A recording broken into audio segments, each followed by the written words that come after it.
મારા પ્રસંગની વાત હું કાયમ કરું છું સંતોને, પુસ્તકમાં લખાઈ ગયો છે, આજે ફરી કરું છું. પંચવર્તમાનનો લોપ કરનાર, મુખોમુખ જોયેલું એ યુવાન, ખબર પડી ગઈ અમારા મણિકા ભાદરણ વાળાને, આખા ગોંડલનું વાતાવરણ બગાડી નાખ્યું. અને હું ગેસ્ટ હાઉસમાં ટપાલ લખતો હતો. એ રાહ નીચે બેસીને બધાની પત્તર રખડતા હતા. સ્વામીજી બહાર હતા. એક દિવસ ધીરજ રાખી, બીજે દિવસે પછી તો જે ખખડાયા. મારી તો નાની ઉંમર, એ મને મઠિયાન મગજ ખવડાવે. પણ પછી બરોબર જે લીધા. મેં કહ્યું, તમે કોઈના ધની થતા નહીં. ધની થશો તો કામ ક્રોધાધિક દોષ 1000 ગણા વધી જશે. તમારી સેવા જય સ્વામીના નિષ્ફળ જશે. આ ડોહલા પાસે 1000 વર્ષ રહેશો તો બી તમને ફળ મળશે નહીં. બધું બંધ કરી દો. આ કાઢીને જ્યાં કહ્યું ને, એટલામાં મને સ્વામીજીએ બોલાયો. કેટલા વિઝનરી હશે, કેટલા પારદર્શક હશે. સાકાર રૂમ એટલે શું? એના મારે તો એક ડગલું ચાલીએ તો બસ. મને તો ખબર જ નહીં સાથી બોલાવે છે. સ્વામીજી સ્નાન કરતા હતા, હું પહોંચી ગયો તો બહાર ખખડાવતો હતો પેલા. તમે આ વાતાવરણ બગાડ, ખબર નથી પડતી. યોગી માને બધું આવડે છે. હો તો એની જોડે પ્રેમ કરીને ઘારી ખવડાવીને, મઠિયા ખવડાવીને, મગજ ખવડાવીને ધીમે રહીને કે બેટા હું ન થાય. તમે બધા મંડી પડો એટલે શું? પછી શાંત થઈ ગયા. પછી બીજા 2-4 ડાપણ કરતા હતા ને ત્યાં આગળ પછી ગયો, એ શાંત કરી દીધા. પછી ઓલો ડોહલાએ મને બોલાવ્યો, બાપાએ 2-4 ધબ્બા માર્યા. હજી મેં શાના ધબ્બા છે? એટલા ધબ્બા માર્યા પછી આમ બેઠા હતા તે મારું મોઢું છે ખોરાબ લઈ લીધો, એટલો બધો નીચો કરી દીધો. પછી તમે મારી બહુ મોટી સેવા કરી, તારે લાઈટ થયું. મેં કહ્યું પેલા મણિકાકાને ખખડાઈને આવ્યો ને, હું સેવા કરીને આવ્યો છું. તારે મને તો લાઈટ થઈ. મેં કહું આ સેવા સરસ થઈ ગઈ. આખા ગોંડલનું વાતાવરણ બગાડે, આખા ગોંડલ. તમારો બાપ અહીં બેઠો છે, જેને લઈને અનંત દેવતાઓ, અનંત માનવ, ક્ષુદ્ર જંતુઓ, અનંત પ્રાણીઓ, જેને લઈને લેટ્રિન જાય છે, એની 1 સેકન્ડના લાખમાં ભાગમાં કઈક સંકલ્પ જો ઉઠી જાય તો અનંત બ્રહ્માંડના જીવ દેવ ઈશ્વર માત્ર લેટ્રિન બંધ થઈ જાય. આપણી તો હસ્તી કેટલી, અને આપણે કેવા પટેલ થઈએ છીએ, આપણને કોઈ ભાન જ નથી. શું થઈ જાય ક્યારે ખબર જ પડે નહીં. આપણે બધા કેટલું ધ્યાન રાખવું પડશે. મેં આજે એક જ ટોપિક લીધો, કોઈ પ્રસંગ કર્યો નહીં, પણ આપણે આપણી જીબડીને દામ દેવાના છે. છેવટે કાંટો પૂછી દેવાનો, અહીંથી આમ કાઢી નાખી દેવાનો. તો મહિના સુધી તો યાદ રહે. પછી ભજન કરવાનું, મનમાં મારા લઈને બેસી જવાનું. તમને કોઈનું બોલવાનો અધિકાર નથી, સ્ટેટમેન્ટ આપવાનો અધિકાર નથી, કેલ્ક્યુલેશન કરવાનો અધિકાર નથી, વિચારવાનો અધિકાર નથી. તમે તમારું વિચારો તો બસ છે.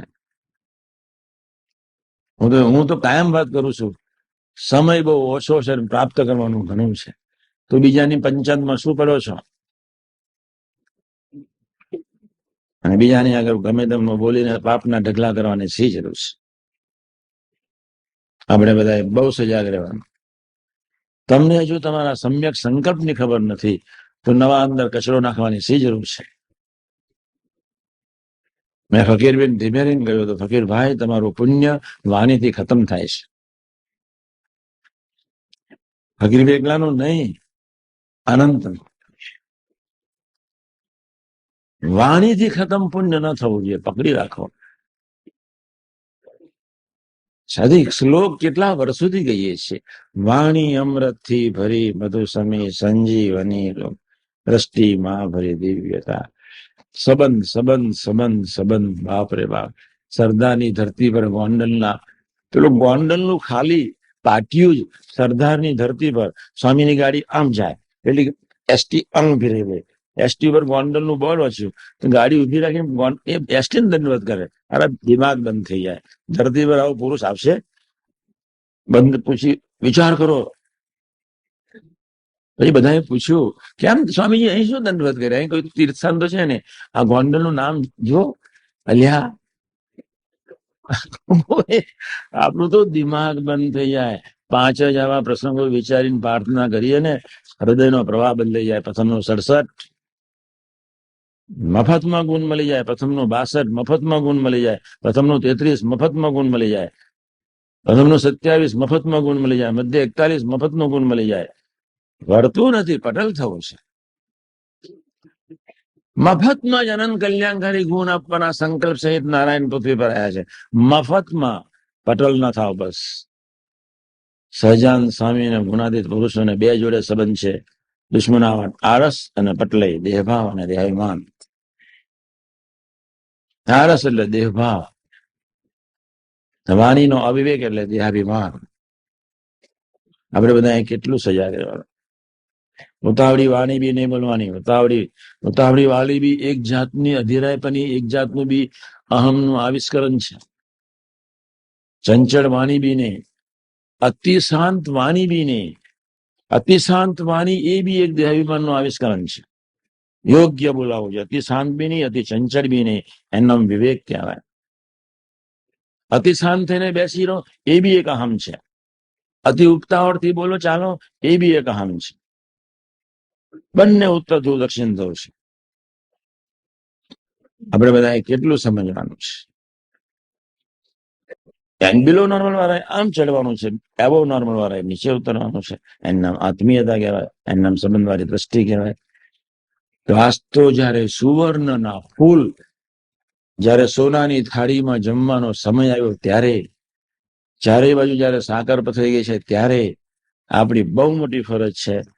બી પોઝિટિવ, જેટલું હોય એટલું સારું લઈ લો, દરેકમાંથી લઈ લો. મારામાં વ્યવહાર કુશળતા ના હોય તો વ્યવહાર કુશળ વ્યક્તિની પાસે જઈ એની પાસે શીખો. મારામાં કઈ ગુણ લેવાની વૃત્તિ ના હોય તો જે ગુણ ગાતા હોય એની જયારે દોસ્તી બધો. વિવિધ પ્રકારના ભિન્ન પ્રકૃતિ કાકાજીનું એ સૂત્ર આપણે આવું જયારે વિચારીએ ત્યારે આપણને ખૂબ બળ મળે. ઠંડા પથરાની જેમ બેસી નથી રહેવાનું, ઉતાવળા ચંચળ ચકલાની જેમ ઉડાઈ નથી કરવાનું, સ્ટેબલ થઈને દોડે જવાનું છે. યોગ્ય વાણી બહુ અઘરી છે, જરૂરી વાણી બહુ અઘરી છે, સંબંધવાળી વાણી ખૂબ અઘરી છે. આજના શુભ મંગલકારી દિવસે ભગવાન કિશન, ભગવાન રામ, ભગવાન શ્રી શક્તિ, ભગવાન સ્વામિનારાયણ રઘુનાથિત પુરુષોના ચરણારવિંદમાં એક જ પ્રાર્થના. શાસ્ત્રીજી મહારાજ, યોગીજી મહારાજ, કાકાજી, પપ્પાજી, સાહેબ, સ્વામીજી, સૌના ચરણારવિંદમાં એક જ પ્રાર્થના.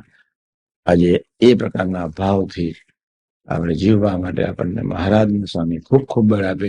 એ જ પ્રાર્થના સહજાનંદ સ્વામી